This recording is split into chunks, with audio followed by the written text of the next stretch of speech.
Hello students, as you know, we had started chapter 6 triangles or in previous video lecture, we had seen questions of exercise 6.3 and learned theorem 6.6 related to similarity of triangles. ठीक है, तो आज के जो questions है exercise 6.4 के वो उस पे बेसिस है.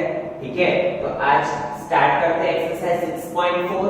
सी in exercise 6.4 you have only two questions, question 1 and question 8, but question 9 is related to our concept. So मैं आपको वो भी करवाने वाला हूँ. ठीक है, तो अच्छे से ध्यान देना. And then we will learn theorem 6.8 that is Pythagoras theorem.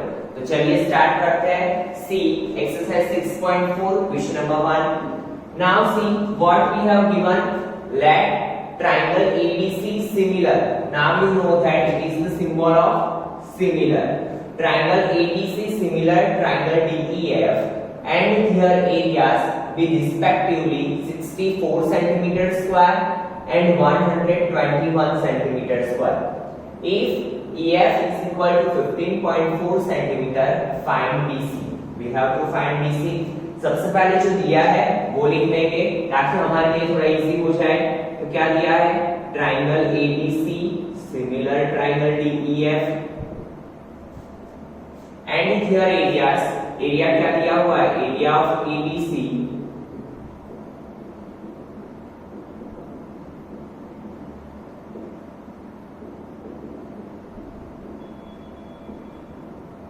and area of triangle DEF is equal to 121 centimeter square. If EF is equal to 15.4,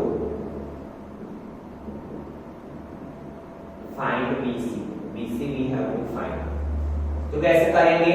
आपको पता है कल इसके पहले के वीडियो लेक्चर में हमने देखा है थियरम 6.6 में कि दो ट्राइंगल अगर सिमिलर है तो उसके एरिया का जो रेशियो होगा वो किसके करस्पॉन्डिंग होगा? Square of their side.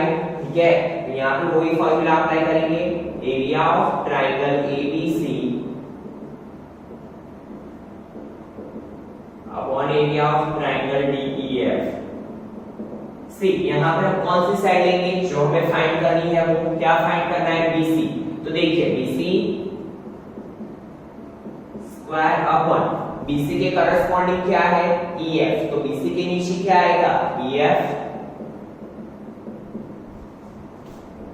Now area of triangle ABC that is 64. Area of triangle DEF that is 121 is equal to BC square. We have to find EF 15.4 का square. Now 64 को हम क्या लिख सकते हैं? 8 का square 121 that is 11 square. BC square upon 15.4 का square. Square square cuts both the sides. So BC is equal to क्या होगा? 15.4 goes in multiplication 11 as it is. 11 1 सा 11.4. तो BC is equal to 8 multiply BC is equal to 12.6. Sorry,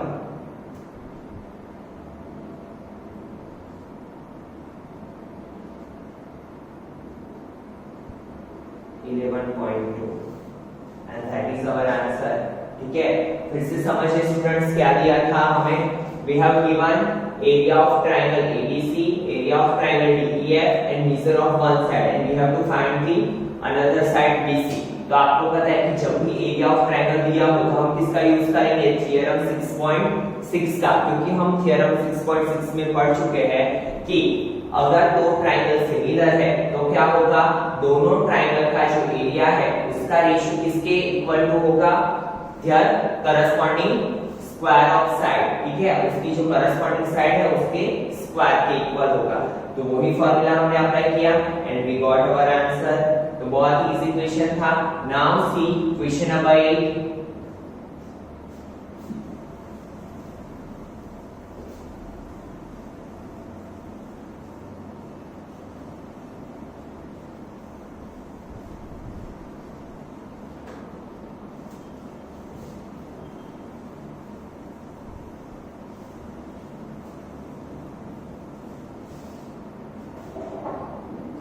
What is question number 8? ABC and BDE are two equilateral triangles such that D is the midpoint of BC. क्या दिया है? ABC and BDE are two equilateral triangles such that D किसका midpoint है? BC का. Ratio of the areas of triangle ABC and BDE is, हमें क्या find करना है? जो फाइंड करना है वो लिख लेते हैं. Ratio of area of triangle ABC,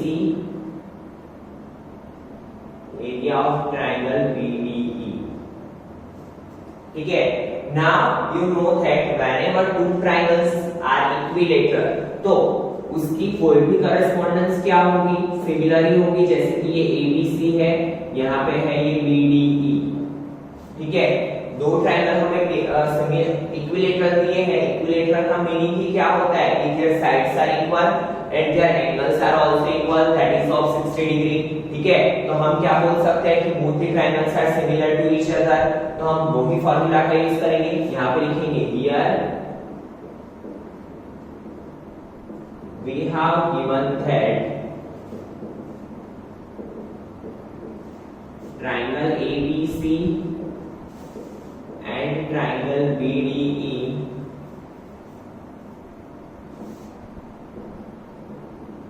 are equilateral triangle.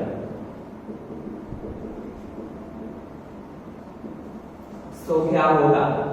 Triangle ABC similar triangle EBD.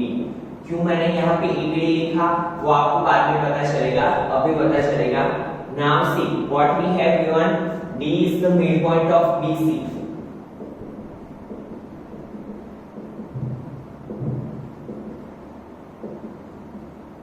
देखिए जो हमें दिया है वो यहाँ पे रिप्रेजेंट करने का ट्राई करते हैं. BC is a line segment और D क्या है? इसका मिड पॉइंट. ठीक है. दैट मींस क्या होगा? BD is equal to 1/2 BC. So BD किसका हाफ होगा? BC का. Because D is the midpoint, तो ये पार्ट हाफ होगा, ये पार्ट हाफ होगा. किसका? BC का. तो हम क्या लिख सकते हैं? BC is equal to 2BD. Now similar triangle की बात है. ठीक है. तो हमारे पास एक ही फॉर्मूला है, दैट इज थ्योरम 6.6. क्या करना है हमें? Area of triangle ABC upon area of triangle EBD is equal to क्या होगा? BC स्क्वायर और BC के करस्पॉन्डिंग क्या साइड है? BD. क्यों मैंने यहाँ पे EBD लिखा? अभी आपको पता चल गया होगा, ताकि BC के करस्पॉन्डेंस हमें क्या मिले? BD. ठीक है. बिकॉज यहाँ पे हमें दिया था D is the mid point of BC, तो हमें इसका यूज करना था इसमें स्क्वायर. सो अभी देखिए BC की जगह पे क्या लिख सकते हैं हम? 2BD लिख सकते हैं. तो 2BD का स्क्वायर. तो 2BD को क्या लिख सकते हैं? 4BD square upon BD square. Cut. नीचे कुछ भी नहीं बचा, दैट मींस 1. तो रेशियो क्या मिला? 4:1 and our answer is 4:1. बहुत ही सिंपल सा क्वेश्चन था. ठीक है. जस्ट हमें क्या लॉजिक यूज करना था? सी आपको पता कैसे चलेगा कि हमें थ्योरम 6.6 का यूज करना था?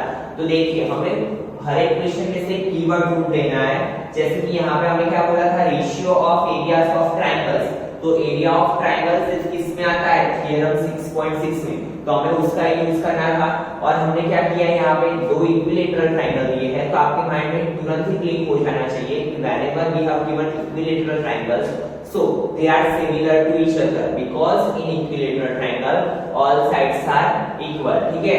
तो वो ऑलरेडी क्या हो जाएंगे? सिमिलर हो जाएंगे. So D is the midpoint of BC. वो दिया था, उसका भी हमने यूज किया वैल्यू फाइंड करने के लिए कि D अगर मिड पॉइंट है तो BD किसका हाफ होगा? BC का. ठीक है. तो बहुत ही सिंपल सा क्वेश्चन था and our answer is 4:1. Now see next question, question number 9.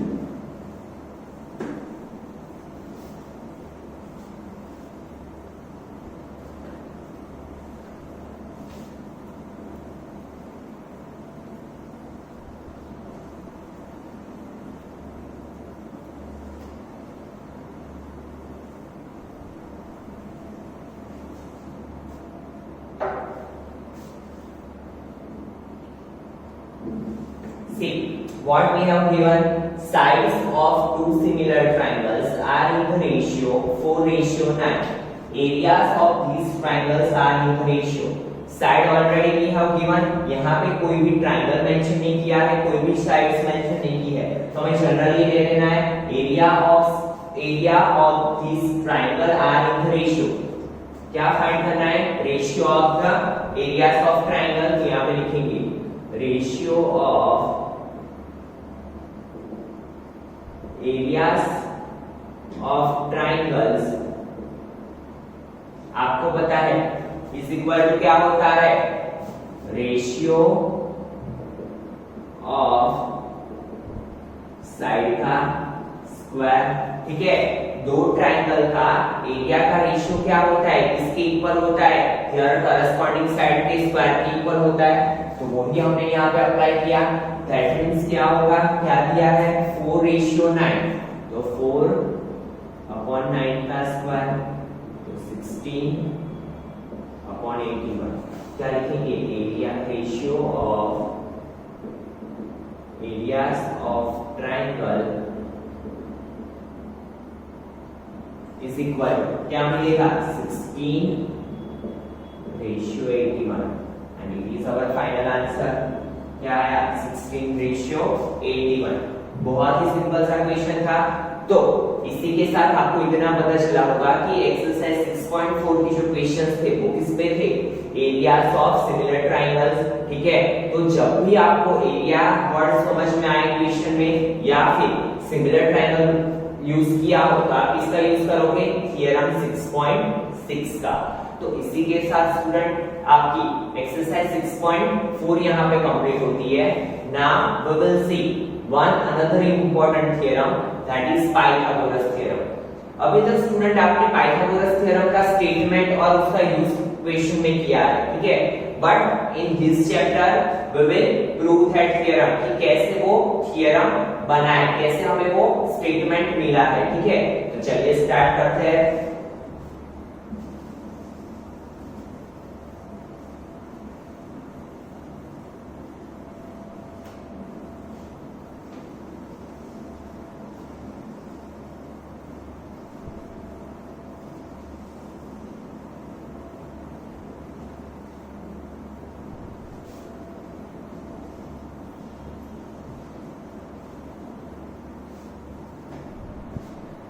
Now see, सबसे पहले हम क्या करते हैं, गिवन और टू प्रूव लिखते हैं। तो उसके लिए हमें क्या करना पड़ेगा, स्टेटमेंट को अच्छे से रीड करना पड़ेगा। तो देखिए, what we have given, prove that in a right triangle the square of the hypotenuse is equal to, सबसे पहले देखिए गिवन यही है, क्या दिया है, राइट एंगल ट्रायंगल। ठीक है, तो वही हम लिखेंगे।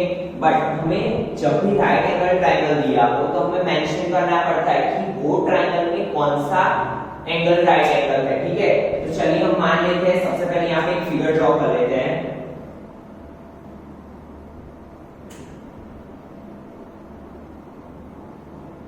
ए बी सी, और क्या कहां पे मैंने राइट एंगल बनाया, बी पे। ठीक है, तो यहाँ पे लिखेंगे E1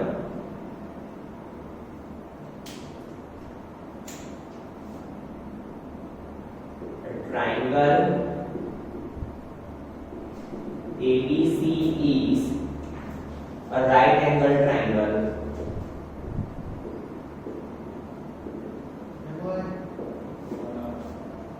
Right angle triangle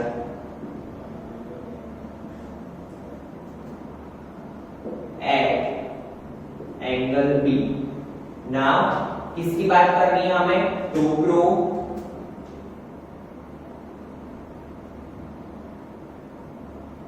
तो देखिए प्रूव क्या करना है, prove that in a right triangle the square of the hypotenuse, पहले यही वर्ड पकड़ेंगे, यही सेंटेंस बोलेंगे हम, the square of the hypotenuse. तो अगर आपको पता है कि बी अगर राइट एंगल हो तो उसकी जो सामने की साइड होती है, अगर बी राइट एंगल है तो उसके सामने की साइड को हम क्या बोलते हैं, हाइपो। दैट मींस क्या बोला है, स्क्वायर ऑफ द हाइपो। तो यहां पे लिखेंगे AC का स्क्वायर is equal to, साथ में करते जाएंगे, is equal to the sum of the square of other two sides।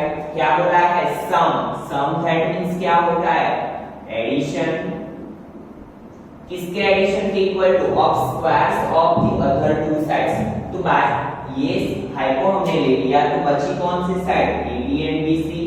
तो हमें क्या प्रूव करना है, एडी का स्क्वायर और जो बीसी का स्क्वायर है उसकी सम जीतना है। ठीक है, फिर से एक बार समझिए कैसे मैंने गिवन और टू प्रूव लिखा, बहुत ही इजी है स्टूडेंट। ठीक है, prove that in right triangle, that means what we have given, right angle triangle. But हमें जब भी राइट एंगल ट्रायंगल दिया हो तो आपको पता है कि दिखाना पड़ता है कि कौन सा एंगल राइट एंगल है। तो हमने क्या किया, एक राइट एंगल ट्रायंगल ड्रॉ किया ए बी सी, और वहां पे क्या दिखाया, बी को राइट एंगल दिखाया। ठीक है, देन ये था हमारा गिवन। प्रूव क्या करना था, the square of the hypotenuse. तो आपको पता है कि अगर बी राइट एंगल है तो बी की जो ऑपोजिट साइड होती है दैट इज एसी, वो क्या होगा हमारा हाइपोटेन्यूज। ठीक है, तो the square of the hypotenuse, B की ऑपोजिट साइड जो है AC, square of the hypotenuse is equal to the sum of squares of other two sides. वो किसके इक्वल है, एडी का स्क्वायर और बीसी का स्क्वायर, जो अदर टू साइड्स है उसके स्क्वायर के इक्वल है। ठीक है, एंड ये थी हमारी फिगर ना, गिवन हो गया, टू प्रूव हो गया, फिगर भी हो गई। अभी किसकी बारी है, प्रूफ की। तो चलिए स्टार्ट करते हैं ना। सबसे पहले अगर हमें प्रूव करना है तो इसमें से तो ऐसे इजीली प्रूव हो जाएगा नहीं, तो हम क्या करेंगे, एक परपेंडिकुलर ड्रॉ करते हैं। क्यों मैंने ऐसा किया अभी आपको पता चलेगा। ठीक है, और इसे यहाँ पे नेम दे देते हैं डी। ठीक है, तो यहाँ पे सबसे पहले लिखेंगे ड्रॉ बीडी परपेंडिकुलर एसी। ठीक है, क्या किया मैंने, सबसे पहले एक परपेंडिकुलर ड्रॉ किया किस पे, एसी पे। Now see here we have three triangle, first is ABD, second is BDC and third is ADC. ठीक है, तो हम वन बाय वन यूज करेंगे। पहले छोटा वाला ट्रायंगल 1 एंड बड़ा वाला ट्रायंगल एडीसी। क्यों हमने ऐसा किया, धीरे धीरे आपको पता चलेगा। तो देखिए, now in triangle ABC and triangle ABD, देखिए अगर हम सिमिलैरिटी क्राइटेरिया यूज करते हैं तो ABC में कौन सा एंगल राइट एंगल है, B, तो हम क्या लिखेंगे, angle B is equal to angle B, sorry angle B is equal to ABD में कौन सा राइट एंगल है, D, B is equal to D। Why? Because both are right angle। ठीक है, ध्यान, दोनों में देखिए ABC और ABD, A is common angle,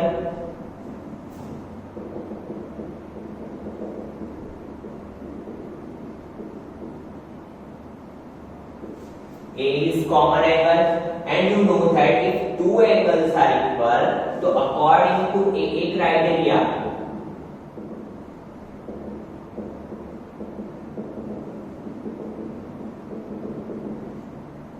we can say that, क्या बोल सकते हैं हम, triangle ABC similar to triangle ADB। ठीक है, B के अकॉर्डिंग क्या आएगा, D। खास ध्यान देना है, ABD नहीं लिख सकते आप क्योंकि B राइट एंगल है, D राइट एंगल है, तो ABC सिमिलर ADB। ना अगर आपको पता है कि दो ट्रायंगल सिमिलर हो तो क्या करस्पॉन्डिंग रेशियो क्या होता है, साइड का जो करस्पॉन्डिंग रेशियो क्या होता है, प्रोपोर्शनल होता है, इक्वल होता है। तो उसका ही हम यूज करेंगे कैसे, AB upon AD is equal to, क्या लिख सकते हैं हम, AC अपॉन AD, और यहाँ पे BC अपॉन DB भी लिख सकते हैं, बट इसकी रिक्वायरमेंट नहीं है। तो देखिए AB इस साइड जाएगा तो क्रॉस मल्टीप्लिकेशन होता है, AB square is equal to AD into AC, give equation number 1। Now see, देखिए हमारे पास ये वैल्यू आ गई, इसीलिए मैंने क्या किया, ट्रायंगल को दो पार्ट में डिवाइड किया, पहला पार्ट लिया। नाउ अभी क्या लाना है, BC स्क्वायर, और हम दोनों का एडिशन ला के इसे प्रूव कर देंगे।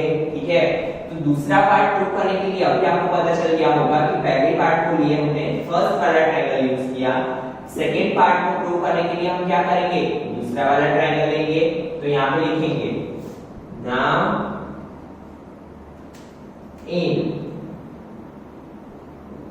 ट्रायंगल, कौन सा लिया, BDC, again triangle ABC, C again D is right angle and B is right angle, तो क्या लिखेंगे, angle B is equal to D, both are right angle. Now is ABC and BDC, which angle is common, C, तो क्या लिख सकते हैं हम, C is equal to C, common angle. Again, if in two triangles, two angles are equal, then according to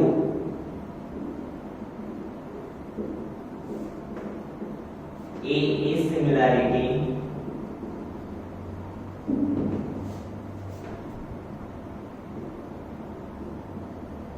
we can say that triangle ABC similar, क्या होगा, C B के according, क्या है, D C के according C, तो बचा क्या, B ABC BDC, because C equal BB equal, ठीक है। तो अगेन क्या लिख सकते हैं, देखिए यहाँ पे हम किसका, इसमें हमने पहले वाले का यूज किया था, इसमें हम क्या करेंगे, सेकेंड वाला ट्रायंगल यूज किया है, तो सेकेंड वाले का BC upon DC is equal to AC upon BC, first third, ठीक है। नाउ अगेन क्रॉस मल्टीप्लिकेशन, तो क्या होगा, BC यहाँ पे मल्टीप्लिकेशन पे जाएगा, BC square is equal to BC into AC, give equation number 2। Now दोनों का क्या करना है, एडिशन, यहाँ पे लिखेंगे now adding equation 1 and equation 2, तो क्या होगा, देखिए AB square plus BC square is equal to AD into AC plus BC square की वैल्यू क्या है, BC into AC। Now AC is common, तो AC को कॉमन ले लेते हैं, इसमें भी AC है, इसमें भी AC है, AC को कॉमन ले लेते हैं, AD प्लस BC, सो AC।